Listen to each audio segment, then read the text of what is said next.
8h37. Já está aqui em contato conosco o nosso colunista de tecnologia, o Warrison Lacerda. Por quê?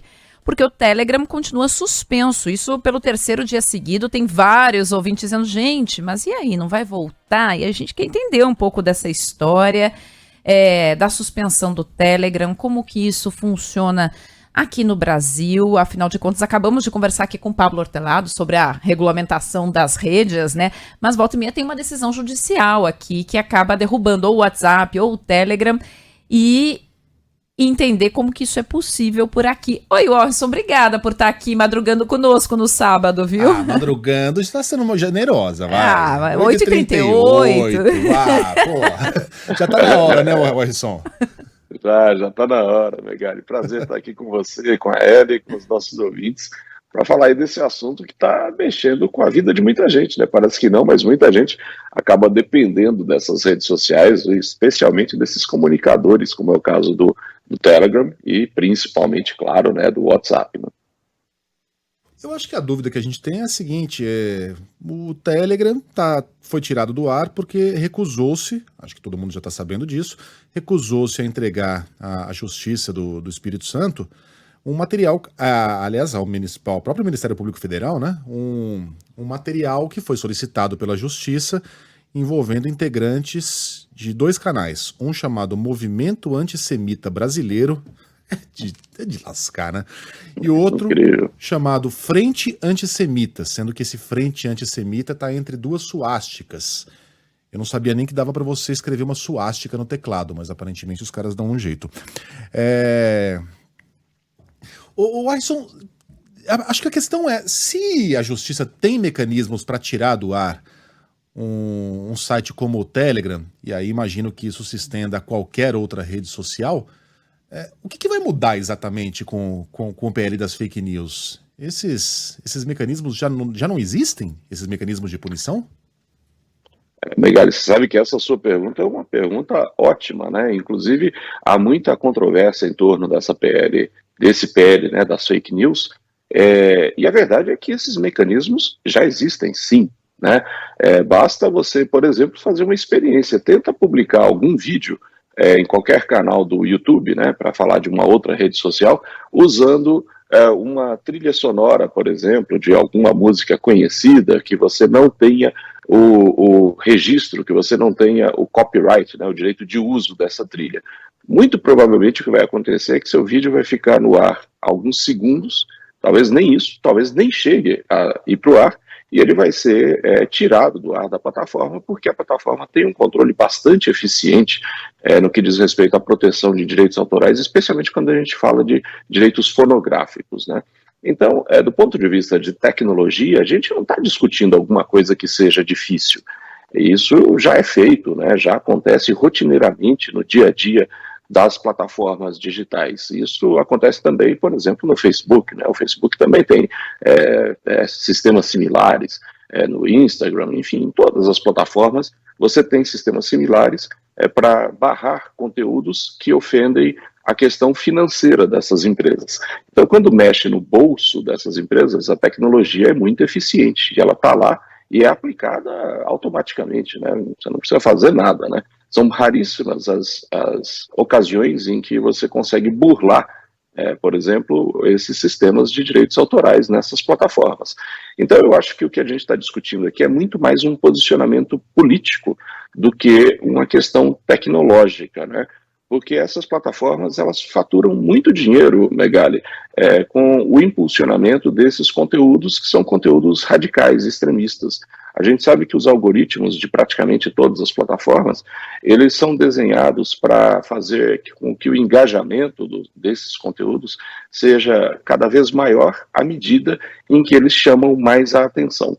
Então, infelizmente, né, conteúdos de ódio, conteúdos extremistas, falando aí de plataformas de redes sociais, né, eles acabam tendo muito mais alcance, muito mais abrangência do que conteúdos que não são tão extremistas, né?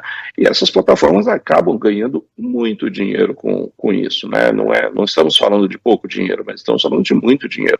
Então não são raros os vídeos, por exemplo, que você encontra no YouTube com coisas absurdas e que tem milhares de visualizações. Isso não acontece por acaso, isso acontece porque existe um algoritmo que foi desenhado justamente para privilegiar esse conteúdo que é mais chamativo, né, que chama mais a atenção do internauta. Só que aí, né, Megali, o problema é que normalmente o que chama mais atenção é justamente o que é mais extremo.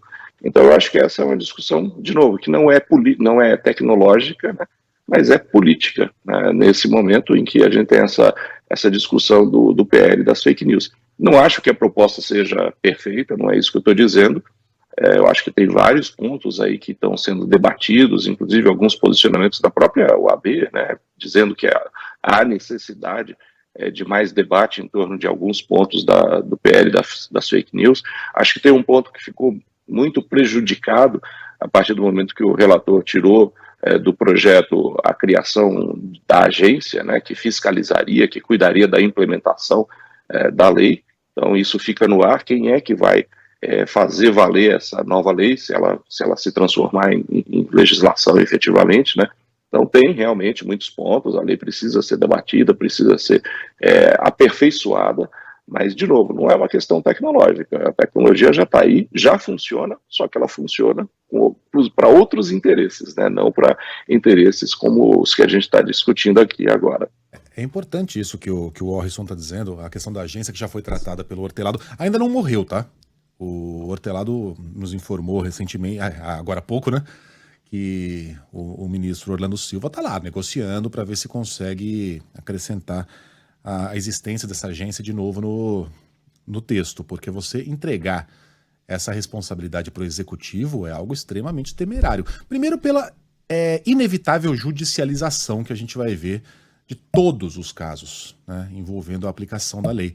Segundo, para você que agora é simpático ao atual governo e acredita que, enfim, imagine o governo anterior, com o poder de determinar basicamente ali o que é falso e o que é verdadeiro, né? Imagine um governo calcado na mentira, tendo o poder de decidir o que é verdadeiro e o que é falso na internet, né? Pense na tragédia que seria isso. Desculpa, Ellen. Então, Orrisson, eu acho só que é importante a gente frisar, até porque eu já ouvi na sua coluna você mencionando isso, esse mecanismo. Então, assim, o que você pontuou e que o Hortelado pontuou agora há pouco aqui conosco é o seguinte: o conteúdo de ódio, ele é um conteúdo que acaba engajando mais, gerando um engajamento maior.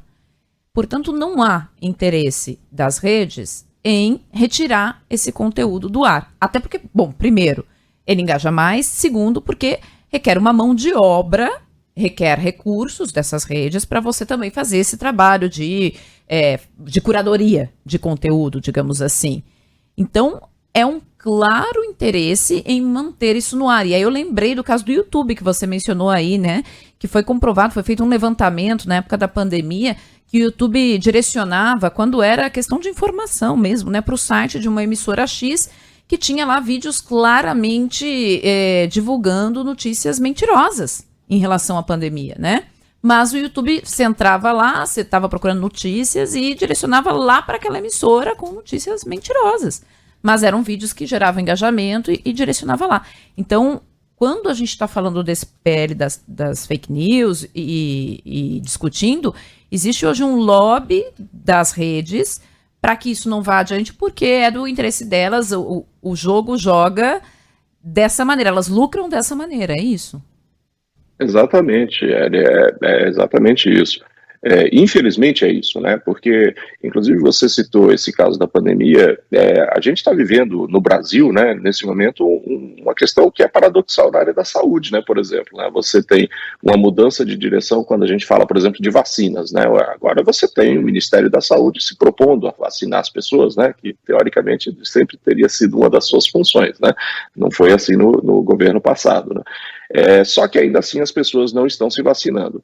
E isso acontece não apenas no Brasil, mas acontece em nível mundial. E o absurdo dessa história, eu não sei se os nossos ouvintes se recordam ou sabem desse fato, que essa história toda do movimento anti-vacina nos Estados Unidos, anti-vax, né, como eles falam, né, começou com um médico pediatra na Flórida, que criou uma fantasia, uma história fantasiosa em torno das vacinas contra o sarampo, dizendo que elas eram responsáveis pelo aumento dos casos de autismo, né? E ele começou a criar vídeos em torno disso, né? Que era uma afirmação sem base científica nenhuma, sem comprovação nenhuma. Esses vídeos eles se espalharam inicialmente pelas redes sociais, e depois se espalharam pela sociedade como um todo, né? E, por incrível que pareça, foi assim que começou o movimento anti-vacina, que faz com que as pessoas deixem de levar seus filhos para tomar vacina contra sarampo, contra poliomielite, inclusive aqui no Brasil. Quer dizer, começou com um indivíduo lá na Flórida, um médico obscuro, que criou essa teoria estapafúrdia e que transformou essa teoria estapafúrdia num movimento mundial. Por quê? Porque o que ele falava era uma coisa bizarra, né? E que, portanto, chamava muita atenção das pessoas e atendia muito bem os algoritmos das redes sociais, que espalharam isso para todos os lados, impulsionaram isso organicamente. Algumas vezes você tem pagamento, né, para que esse impulsionamento aconteça. Mas muitas vezes essas teorias radicais nem precisam de impulsionamento, elas se espalham como fogo, porque elas são atrativas, né, do ponto de vista emocional. Elas, em geral, oferecem soluções simples, às vezes criam teorias como essa, né, da vacina, que são completamente idiotas, né, completamente estapafúrdias, e se espalham numa velocidade absurda a ponto de se transformarem num problema mundial, né? Hoje isso é uma questão mundial. Então, infelizmente, as redes sociais, sim, elas têm esse papel hoje de serem instrumentos de propagação de fake news muito mais do que do outro lado, porque se você for lá e fizer uma série de vídeos, se na época, né, se você tivesse feito uma série de vídeos contestando essa ideia dos antivacinas, muito provavelmente esses vídeos não teriam o mesmo alcance que os vídeos do médico lá do interior da Flórida. E eu acho que é importante também a gente lembrar que agora a gente está nessa discussão aqui do PL das fake news aqui no Brasil, mas, por exemplo, na União Europeia, a partir de agosto desse ano, já vai entrar em vigor uma legislação completamente nova, que está sendo considerada a legislação mais dura em termos mundiais para a regulação da internet. Muita gente diz, inclusive, que na Europa a internet vai mudar a partir de agosto, né? E várias das questões que a gente está discutindo aqui não são exatamente as mesmas, mas a gente tem vários pontos em comum, já estão previstos lá nessa legislação europeia. E todas as plataformas, todas as propriedades digitais, no caso da Europa, eles estabeleceram um limite de 45 milhões de visitantes por mês, né? No Brasil estamos falando em 10 milhões, é um patamar bem mais baixo. Na Europa estão falando de 45 milhões, ou seja, todos aqueles sites, plataformas digitais que recebem mais de 45 milhões de visitantes por mês na Europa vão ter que se adequar a essas novas regras. E elas são muito duras em vários aspectos. Elas prevêem várias medidas que têm a ver até com esse PL que está sendo discutido aqui, e lá já não tem mais discussão. Isso já foi aprovado e vai ser implantado, e Google, TikTok, Instagram, Facebook, todas essas plataformas têm que se adequar até lá e não tem mais discussão em relação a isso. Então eu acho que aqui no Brasil, claro, a gente tem que discutir, somos uma sociedade democrática, os atores democráticos têm que ter seu espaço na discussão de qualquer mudança tão importante quanto essa, mas a verdade é que alguma coisa precisa ser feita, porque a sociedade está sendo corroída, porque algumas empresas gigantescas têm como base, pelo menos uma parte da base, né, do seu lucro, justamente na disseminação e na propagação de fake news, porque ela chamou mais atenção. A mentira é sempre mais rápida, a verdade acaba sendo sempre mais chata. A mentira é sempre mais sedutora, a violência é sempre muito atraente, a teoria conspiratória é muito mais interessante que o fato, né? A vida real é enfadonha, a teoria conspiratória é excitante. Agora, eu não conhecia a história desse médico. Olha que coisa impressionante. Um maluco, um imbecil do outro lado do planeta vai lá e inventa que a vacina provoca autismo. Como isso gera engajamento às redes sociais? Empurra essa história para frente por meio de algoritmos, faturam muito dinheiro e a gente aqui no Brasil agora está lutando para não ter a polio de volta. Né? Tudo graças a um cara que, não fossem as redes sociais, seria tratado como mereceria, como o louquinho da praça. Como o cara que sobe em cima de uma caixa de sabão e diz que o fim está próximo. Que loucura. Bom, nosso tempo está completamente esgotado. Warrisson, sempre um prazer conversar contigo. Até a próxima, irmão. Grande prazer, Megali, grande prazer, Eri, e sempre um prazer estar com os nossos ouvintes aqui discutindo esses temas. Um abraço, Warrisson. 8 horas e 52 minutos.